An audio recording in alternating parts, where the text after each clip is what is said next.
Hey guys, it is the Dad Bod Sports Pod. I am here with Kellen Dunham, former Butler basketball star. Kellen, what are you doing these days? Yeah, Scotty, thanks for having me on. I love the name Dad Bod to the podcast, but thanks for having me on. What I'm doing nowadays is working for Salesforce. Headquarters is out of San Francisco, but they have a hub here in Indianapolis. Very thankful in a competitive sales role here and playing a little semi-professional basketball on the side. Have a fun league that I was a part of last year that we won the championship. Uh, Very fortunate, very blessed to be able to still be playing the game. So thankful. Yeah, that's great. You were playing in the G League, is that right, for a little bit? Yeah, I was playing for in the G League for 3 years. I did 1 year in Iowa for Memphis Grizzlies G League team, D League at the time. Name's been changed. Yep. That's how I am. So D League, 2 years in the G League, Gatorade League, and that would be with the Wizards NBA team, the Capital City Go Go, out on the coast. Okay. So Mhm. what was the process with that? I'm not actually sure. Did you do the draft process? Yeah, I did. I went through it. I got five like NBA workouts, and then I was trying out for the Pacers here locally, and broke my foot. So kind of set me back a little bit, but set me on a path to go play for the Memphis Grizzlies G League team, D League team, and then actually played a year in Belgium, and then spent those 2 years in DC playing for the Wizards team. But thankful for the journey that I was on there for a little sprint. Yeah, the overseas life seems like it's not that bad. It seems pretty good, actually. Hey, So, there's some bad spots out there, but man, I was thankful for my team. We had such a fun time, and we probably had like the most allowed Americans on a team. It was up to six. It's usually two, I think, two or three, and so there's more of us to hang out and spend some time together. So it's good. comfortability level, but that's cool. Did you have anyone on your team that was a big name over here? Yeah, I played alongside Jordan McRae, who Okay, Tennessee. NBA, yeah, NBA champion, played with LeBron James, went to Tennessee. They kicked our butts. Um, but great player. He's probably the best scorer I've ever seen, Scotty, because it's like he's a really good shooter, but he's got the old man like back down game. He's got like back to the basket. He's got post ups. He can play off ball screens. It doesn't matter. Whatever you want, he'll give it to you and it'll be 30, 35 points. So he And was fun to play with. he's if I remember right, he's kind of built like Tayshaun Prince. He's just long. Right, right, and pretty athletic. He's probably like my height, 6'5", but I mean, his wingspan's got to be way over 7 foot. I mean, he's got the longest arm. So yeah, Must be nice. Must be nice. yeah. He's built for the sport, man. God Yeah, gifted. yeah. So you were two-time All Big East in college. You were one of those players. I believe your freshman year numbers were a little low, and then from there on, you just stayed steady, right around like 14 or so for your points per game. Super money jump shot. So I guess my question is, why did you pursue basketball? And like, what attributed you to play the way you played? Yeah, I guess like what starting out, I was like gifted a great environment for like Indiana basketball, right? So like I'm in the heart of the state, grew up, you got IU all around, Purdue, Butler. Um, then my dad loved the game, so he would, he invested time in me, which I'm so thankful for, taking me to the gym, um, encouraged me to get better, challenging me. I was always like trying to play up, and I was a little bit smaller growing up, and then kind of came into my own there. My sophomore year of high school, I grew from 6 foot to 6'4". That kind of changed my game a little bit, and I had the skills already developed from being kind of a little guy for a long time. And I was thankful, man. There's a lot of God's graciousness in my story of just like there's a lot of things where I couldn't get where I am without a lot of people's help, without his direction and certainties. So I'm thankful. That's cool. Was it Butler all the way, or were you getting recruited from Indiana, Notre Dame, IUPUI, all these other schools? Oh, I can't lie, man. I was telling my trainers and stuff, man, I'm gonna get picked up by Duke one day, Duke, one of those schools, man, just be one of the blue chippers, one and done. But didn't work out that way. But thankful for thankful for my 4 years at Butler. It was amazing. I'm glad it worked like it did. So Yeah. Butler is one of those schools, like with the Gordon Hayward years, just it seems like every year they actually do have a chance. It's a great environment. Where you played with Roosevelt Jones, correct?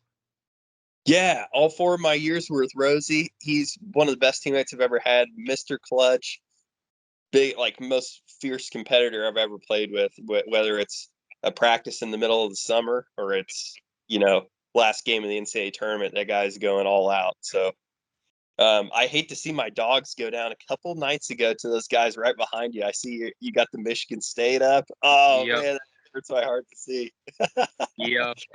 It's gonna be a down year for Michigan State probably, but they'll make the tournament. Maybe win a game or two. With Izzo, anything's possible.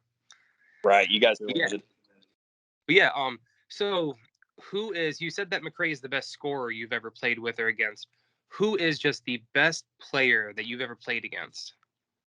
Yeah, Scotty. So I don't know how much you followed the Big East. 4 or 5 years ago, we played Seton Hall at their place and our place every year, or Yeah. 3 years out of my 4 years. 1 year I was in the A10, but anyways, like we played Seton Hall, and a couple of years there before I think he left early. Isaiah Whitehead played Oh, there. nasty. Oh my gosh. Like like the times like when we would do scouting, Rosie would be the only one that guards this guy. Like he's just that good.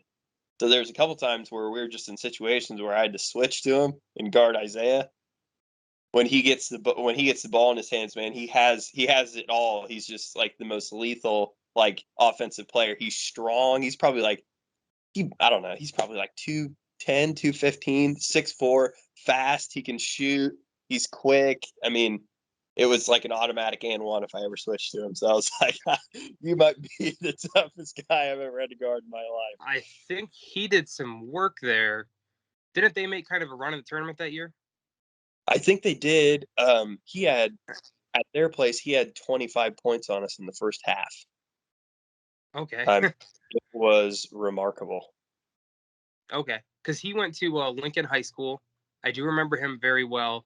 He had a little stint in the league, but never really did much after that. But that's cool to Mm. hear. As a college basketball fan, you like to hear about these dudes who don't get talked about as much.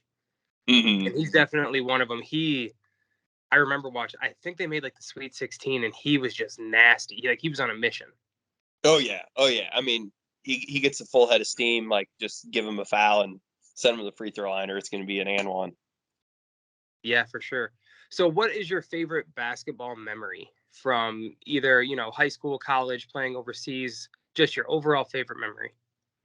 Yeah, Scotty, that's a great question. I guess like the context is important on my answer there, because I grew up in Indiana, so you hear a lot of stuff from IU fans, right? So my freshman year, we played those guys. They're number one in the nation, like have a chance of winning the national championship and everything. And we play in a tournament every year in Indianapolis called the Crossroads Classic, and we played against those guys, number one Indiana.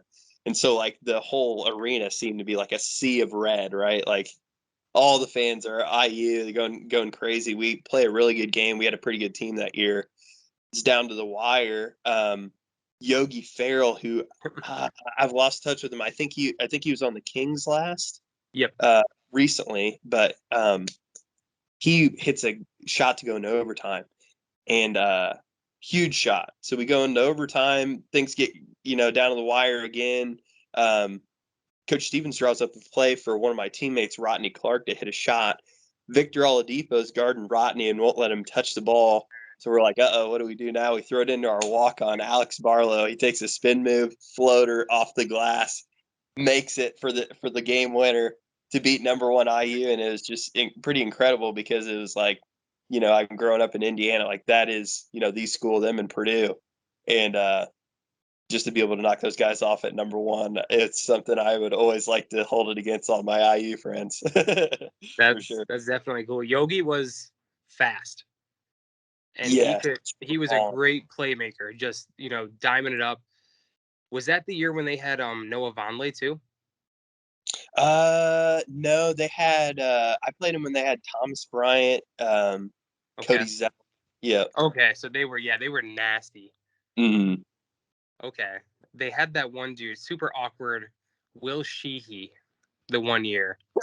Yeah, I think I crossed paths with Will once. He's a little bit older, but yeah. We met him in Chicago a couple years ago, and he was very goofy, like, to say the least. He was very goofy. But yeah, so actually about 30 minutes down the road, Willie Beasley is down there. So a former Okay. Butler player. So I played against him a few times. I don't know if you ever got to play with him, being a Butler alum. Mm-mm. That dude, he was like a 6'6" center, first of all. Right. Freak athlete. He was the strongest human I've ever met. And it was impossible to get around him. It was not fun. Every play you're like, I'm getting fouled. But it's just you bumping into this rock wall and he's laughing at you. Right, right. Yeah. So That Butler Butler, for real now when we were going to the national championships and stuff. Or I wasn't there yet, but those guys can play some defense. yeah, they had who was the big guy? Matt Howard. Matt Howard, Dude, he was Andrew Smith. Yep. Andrew Smith, yep. They had the little point guard that played in the NBA for a bit too. I can't think of his name. Shelvin Mack. Sheldon Mack, yeah. Yeah, He was yeah. That was just a squad. And you know what? If Gordon Hayward hits that shot against Duke, the college basketball world has changed forever. That's the ultimate Cinderella beating the ultimate big dog on the big stage. I almost cried. I wanted him to make it so bad. I my 4 years would have been a little different if that would have went in. I'll just say that. Oh, you guys would have been bringing in recruits that were, Right. 5-star. Oh yeah. Oh yeah. You might have gotten in a little bit of trouble too. A lot of partying. Thankfully, I was in high school, so I had an excuse to hang out. Yeah. But yeah. Well, I'm gonna get you out of here. You said you had to go watch a movie with the young one. Yeah, So he'll probably want to watch Cars or something. So Lightning. it's not a bad choice. Yeah, yeah. All right. Well, thank you for being on the show, man. I'll shoot you a message here and we'll send you some dad bod gear. Sounds good. Hey, thanks, All Scotty. right. I appreciate it. Looking forward to tuning into the next shows. Yeah, thank you very much. All right. Have a good one. All right. See you, Scotty.